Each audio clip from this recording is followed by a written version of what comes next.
Баршаңызға қайырлы күн, сіздермен Манат. Бүгін біз қызылша және сәбізден жасалатын өте дәмі ерекше салаттың түрімен танысатын боламыз. Менің YouTube каналыма жазылып, комментарий қалдыруды ұмытпаңыздар.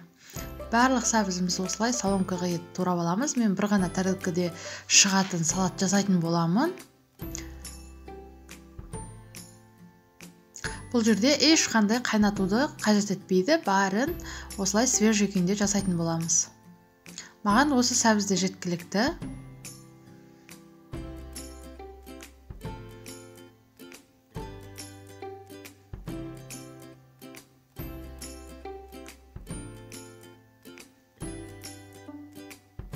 Өте дәмі ерекше, көрінісі де ерекше. Кез келген қонақтарыңызға жасай берсеңіздер болады, өйткені көп затты қажет етпейді.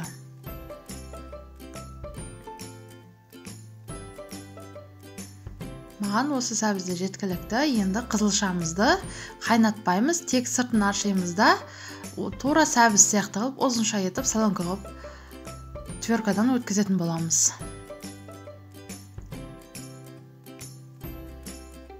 Қызылшаны пісірудің қажеті жоқ. Дәл осылай барлық қызылшамызды тверкадан өткізіп аламыз.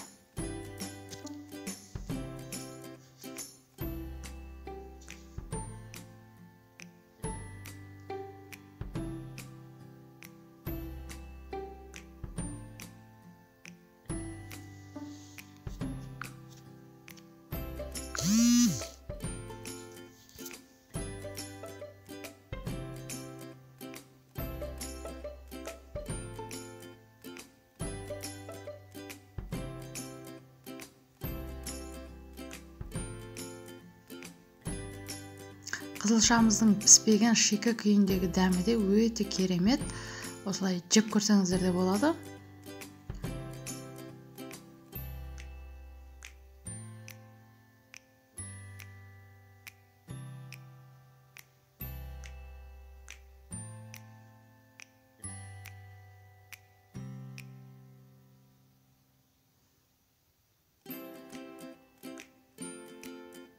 Екеуінде турап алдық. Енді бір ыдысқа екеуін салып араластыратын боламыз. Және бұған қосатын қоспаларымызды қосамыз.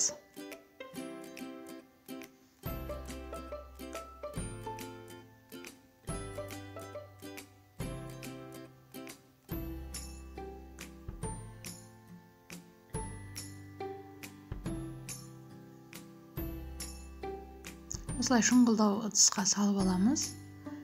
Енді ішіне қосатын қоспаларымызды қосатын боламыз. Бізге шым-шым тұз, аз ғана тұз қажет болады.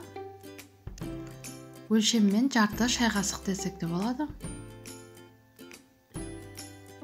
Және қызыл бұрыш. Егер қара бұрыштың дәмі ұнайтын болса, қара бұрыш қоссаңыздар да болады.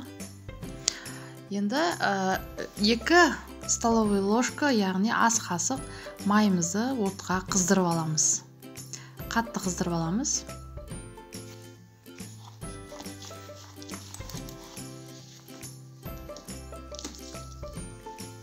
Осыны бетіне құятын боламыз. Бұрышымыздың үстіне құятын боламыз.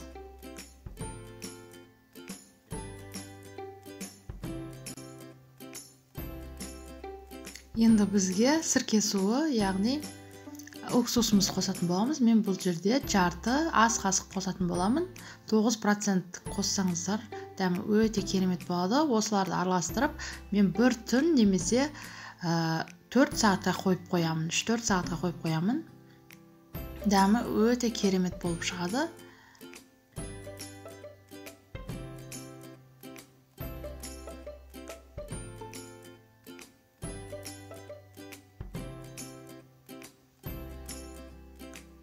Көрінісі де өте ерекше. Міндетті түрде жасап көріңіздер.